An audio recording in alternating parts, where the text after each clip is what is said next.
This is Ole Miss quarterback Jaxson Dart. He led college football in completions beyond 15 yards. He led the draft class in on-target rate on passes between 5 to 20 yards. He led the draft class in scramble yards per dropback. He led college football in just about every metric off of play action. He can throw on the run. He has NFL size. Most NFL draft analysts not interested. I guess I just see this one totally different. Yeah, I think you love him. But this is going to be a great conversation. So I watched 23 to 24 Jaxson Dart, obviously the last 3 years at Ole Miss after transferring from your beloved USC. And I did that for, all of these quarterbacks. I had two concerns from the 2023 stuff. The first one, that I felt like the balls flat out died on him down the field, like even in totally clean pockets with multiple gather steps, some like really horrific throws where he looked like he was skipping rocks at a lake. That definitely was not the case in 2024. So that improved. And then the other one to me was escapability, creativity, tight, crisp movements in the pocket to create space and make someone miss for a sack. I felt like he really struggled with that in 2023.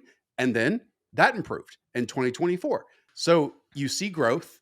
And that's exactly what whatever team is going to draft him will want to see. Yeah, he just seems like he's a really dense guy. And I think that you can see probably the power going on that. I saw the same thing. There were some throws that kind of flatlined with him. But I also think that's a little bit because he throws the ball like more on a line. It's kind of very similar to what the Jalen Milroe stuff, where sometimes he misses by a little bit. But I thought in general, his accuracy was lights out. And I think for this draft class, some of his throws over the middle, like in between the linebacker and the safety, he was routinely throwing balls on an absolute rope. And that kind of intermediate part of the field is like the thing that translates best to the pros. So yeah, there was a couple throws down the field where he left the ball a little bit underneath, but he was also really, really aggressive in getting to those. He was really successful on throwing those in general. And Lane Kiffin in this offense asked a lot of Jaxson Dart. I know there's a lot of scheme production based off of play action stuff, but play action meant like throwing the ball 15 yards repeatedly over and over. So this is to me a way different conversation than some like the Tennessee stuff or some of the Bo Nix conversation where a lot of that production was like screen based. Like no, Jaxson Dart, yes, it was off of play action, but this guy was having to rip throws down the sideline over the middle based off of that system. Yeah, I think Lane Kiffin is doing an amazing job. Like basically he gets Ole Miss skill players, every single one of them, a chance to enter the NFL, if not be high draft picks. And he gives answers to all of his players on the field constantly. To me, this offense is this.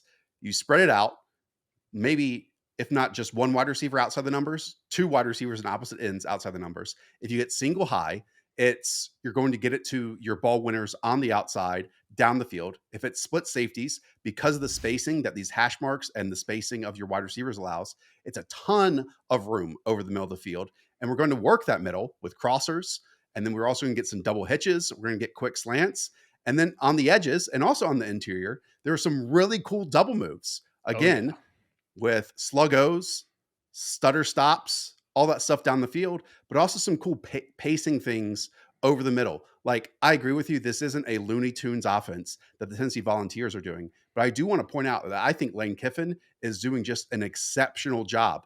Now, on top of this, you talked about those middle of the field throws. To me, that's where Jaxson Dart's like probably at his best, are those layered throws over top of the linebackers, ahead of the safeties on those crossing routes, that cane of space that we always talk about. Plus, he also knew that if it was zone and they were peeling back in closer to the sidelines, then, those hang defenders, those wrap routes over the middle of the field, over top of those linebackers, he was quite pinpoint on those.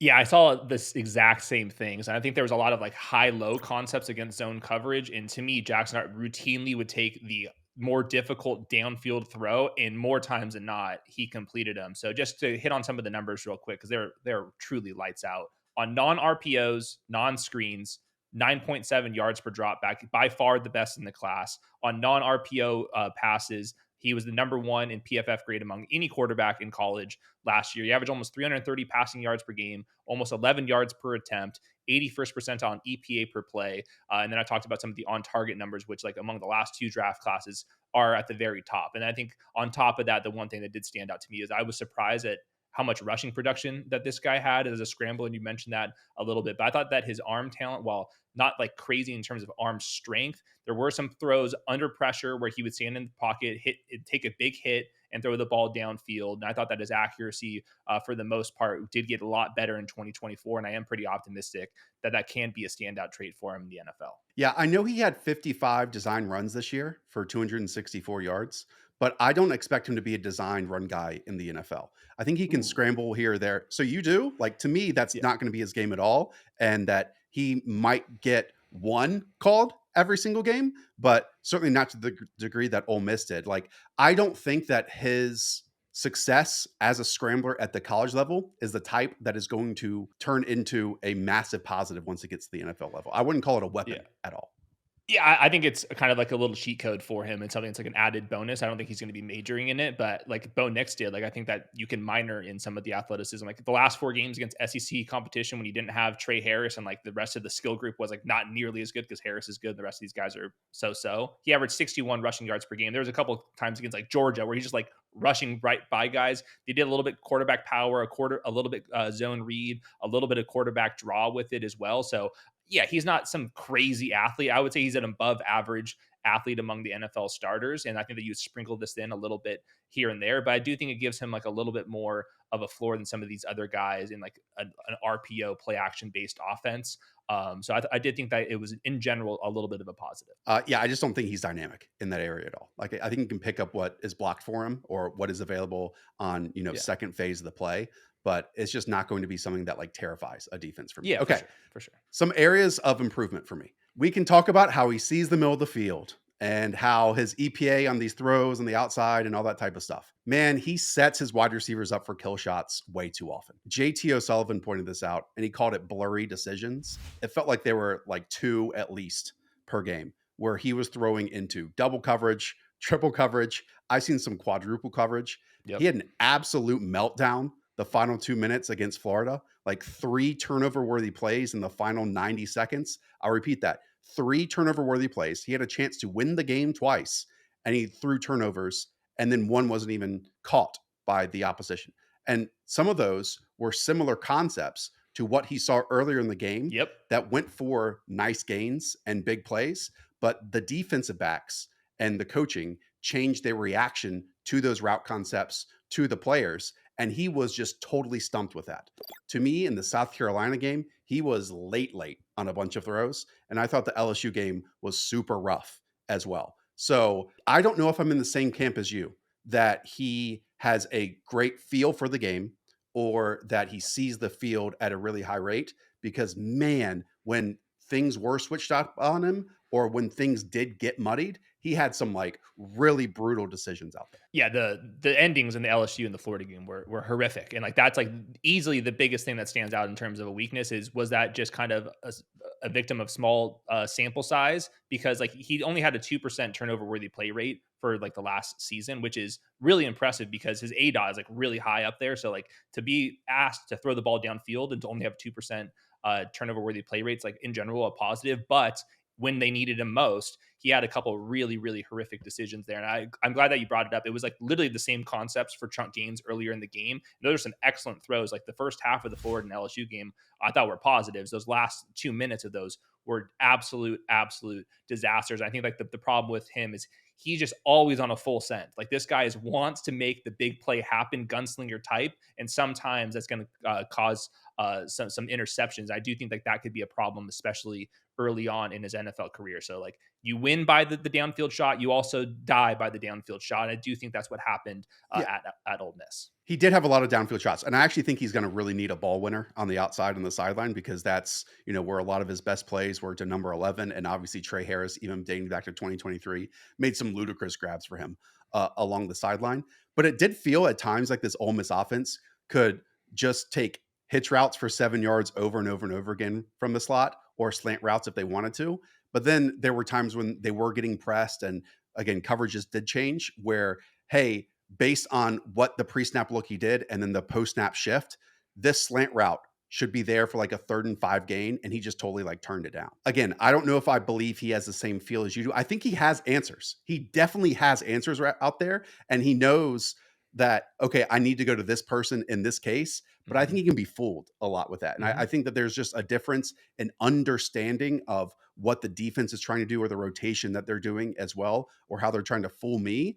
And I think he plays a bit into it too often for me in my liking right Yeah, no, I definitely see it the same way. It's like to me, it's the big weakness in his game is there are just too many forced throws, and there are some opportunities underneath that he's not taking the check down, the easy completion. He wants to force some things in there, and that's easier to do in college than it is in the pros. But I just am willing to think like the whole other part of his game that with time and experience, I think that your processing is going to get a little bit better. And to me, he has way too many other NFL starting traits to get super caught up on that. I just go back to other quarterbacks that get nitpicked in different styled offenses in college, and then they kind of struggle a little bit early on, and then all of a sudden, now that they have full understanding of this after playing years and years and years in the league, now you have the understanding paired with a lot of these NFL traits. And I think I do want to mention like he took a lot of hits inside the pocket and he was willing to stay in there, kind of step up into pressure and deliver some big passes. And I did think that was pretty promising in general. But yeah, there were some very wonky decisions in there. And this was not like Mr. Progression, go to the backside concept all the time. I think he did it a couple times, certainly did. And those were some really nice throws and reps, and they're sprinkled in there. It's not like he was absolutely lighting this thing up. Like Lane Kiffin was definitely to me the USC coach that got away, other than, Sark too. Our buddy Football Insights posted this chart, and I don't know if I have any comments on it. I would love to hear if you have comments on it. You brought up play action a bunch. Obviously, Yep. he threw more, play action percentage than anyone else over the last two draft classes. And with play action, his yards per attempt is up at 12.1, his big time throw rate at 10%. Now, on no play action, big time throw rate drops down to 3.6%. His sack percentage goes all the way up to 8.6%. I will say a lot of his play action stuff is just like token. It's just Yeah, it's for token. show. It's not a real thing. Now, I will add that this Ole Miss offense runs a lot of RPOs or PROs, however you want to put them on top of it. But do you just have any, Mhm. conclusions based on how drastic the difference is from play action to non-play action? Yeah, I'll say the first thing, being good at play action is definitely a good thing. It's the most efficient play in the NFL, and every team uses. So I think being good at that is only a positive. It drops down because those are also the situations we talked about where late in the games and you're just like not getting as clean of looks. Your numbers are going to be a little bit worse, and that's for pretty much every single quarterback in the NFL. I do want to make note though that a play action based quarterback is not like throwing the ball immediately underneath like you are in the RPO world, where like everything's really kind of like given to you. Like there's a lot of RPO bubbles in other offenses that I didn't see nearly as much with Jaxson Dart. And if you He do had remove, RPO hitches that were really easy. yes, I remove all of that and the numbers were still off the charts. If I was going to be picking a filter to get rid of, I would get rid of, you got to get rid of the screens no matter what. Like, I don't see the point. You're not a good screen thrower.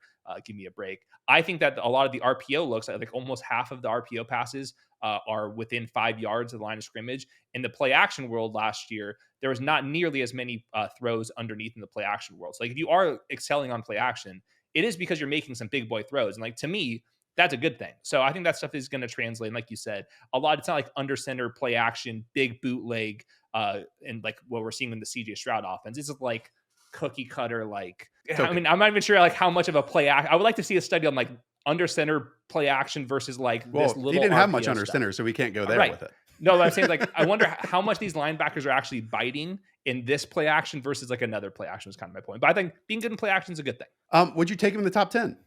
Yeah. If I was the Jets, I'd take him. If I was the Saints, I'd take him. And I ultimately kind of settled on Cam Ward has better arm talent, arm slots, like just in terms of like arm strength than Jaxson Dart has, but they're pretty similar players.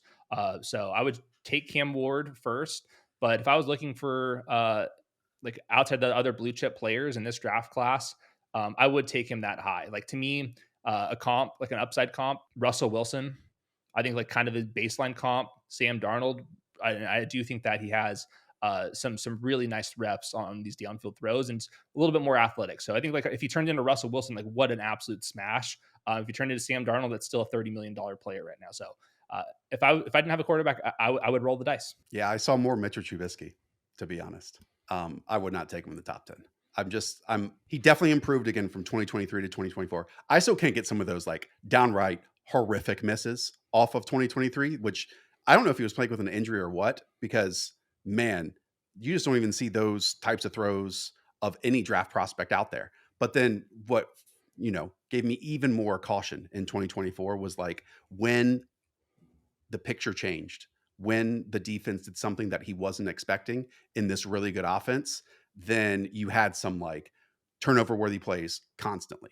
You just had some real indecision, I felt. I think it wasn't indecision. I thought he was saying, "Let's fucking go for it," and it turns out that's not the Well, way that you have to do it all the time. it wasn't indecision. It wasn't like taking a moment to Right. survey the landscape. It was, no, Yep. this is what I'm supposed to do and I'm going to do it, Yep. rather than having a feel for Mhm. what is actually Mhm. transpiring in front of him. Mhm. That was Yep. my biggest issue. And again, Yep. he's quite young, so that can improve, but I do not feel comfortable taking that in the top 10. Yeah, most people agree with you. I'm kind of the only guy that sees Jackson Dart in this way. We'll see what the NFL thinks about him. I do think if he does fall to like the Saints, the Arthur Smith offense, a bunch of play action shots down the field, I can see that the Steelers. Saints or the Steelers will like that. And I do think that there's some Kellen Moore. He's used to quarterbacks kind of in this mold, a little bit gunslinger, a little bit of athleticism. Yeah, I see the vision with Jackson Dart. And I think that right now everyone's so terrified of missing drafting the wrong quarterback. But I think it's just as bad to skip over a franchise quarterback if you are out on him. So I'm going to be rolling the dice on a lot of these quarterbacks, and I was kind of impressed. I can tell. All right. All of you, go and check out our other prospect videos. We have one on nearly every single other quarterback prospect, plus wide receivers, running backs, and soon tight ends. So hit subscribe, leave a thumbs up, and we'll check you out on the next one. See ya.